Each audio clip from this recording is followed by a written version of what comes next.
അഭിഭാഷകൻ പ്രതിയായ POCSO case അട്ടിമറിയിൽ ആഭ്യന്തര വകുപ്പ് നടപടിക്ക് കേസിലെ പ്രതിയായ ഹൈക്കോടതി അഭിഭാഷകൻ നൌഷാദ് തോട്ടത്തിലിനെ അറസ്റ്റ് ചെയ്യാതെ പോലീസ് ഉദ്യോഗസ്ഥർ ഗുരുതര വീഴ്ച വരുത്തിയെന്നാണ് കണ്ടെത്തൽ. തിരുവല്ല ഡിവൈഎസ്പി നന്ദകുമാർ, ആറന്മുള സി പ്രവീൺ എന്നിവർക്കെതിരെയാണ് കണ്ടെത്തൽ.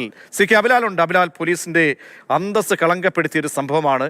ഇതിൽ എന്ത് നടപടി ഉദ്യോഗസ്ഥർക്കെതിരെ എടുക്കേണ്ടി വരും? എന്താണ് ശുപാർശ? 16-കാരി ലൈംഗികമായി പീഡിപ്പിക്കപ്പെട്ടു എന്ന കേസിൽ ഒന്നാം പ്രതി ഹൈക്കോടതി അഭിഭാഷകനായിട്ടുള്ള നൌഷാദ് തോട്ടത്തിലും രണ്ടാം പ്രതി പരാതിക്കാരിയുടെ അടുത്ത ബന്ധുവായ സ്ത്രീയുമാണ്. കേസ് അന്വേഷണത്തിൽ രണ്ടാം പ്രതിയെ മാത്രം പിടികൂടി ഒന്നാം പ്രതിക്ക് ഇടക്കാല ജാമ്യം അനുവദിക്കുന്നതിന് അവസരം ഒരുക്കി കൊടുത്തു എന്നുള്ളതാണ് ആഭ്യന്തര അന്വേഷണത്തിന്റെ കണ്ടെത്തലായി വന്നിട്ടുള്ളത്. ചുരുക്കത്തിൽ ഉദ്യോഗസ്ഥരായിട്ടുള്ള 2 പേർ സേനയുടെ സൽപ്പേരിന് കളങ്കം വരുത്തുന്ന തരത്തിലുള്ള പ്രവർത്തികൾ ചെയ്തു എന്നുള്ളതാണ് ഈ ഉത്തരവിൽ പറയുന്നത്. മാത്രമല്ല, ഇതിനെക്കുറിച്ച് വിശദമായി അന്വേഷിച്ച് തുടർ നടപടി സ്വീകരിക്കാൻ ചൈത്ര തെരേസ ജോണിനെ സർക്കാർ ചുമതലപ്പെടുത്തിയിട്ടുണ്ട്. അവരുടെ റിപ്പോർട്ടിന്റെ അടിസ്ഥാനത്തിൽ ഉദ്യോഗസ്ഥർക്ക് 2 പേർക്കുമെതിരെ നടപടി ഉണ്ടാകുമെന്നുള്ളതാണ് നമുക്ക് ലഭ്യമാകുന്ന വിവരം.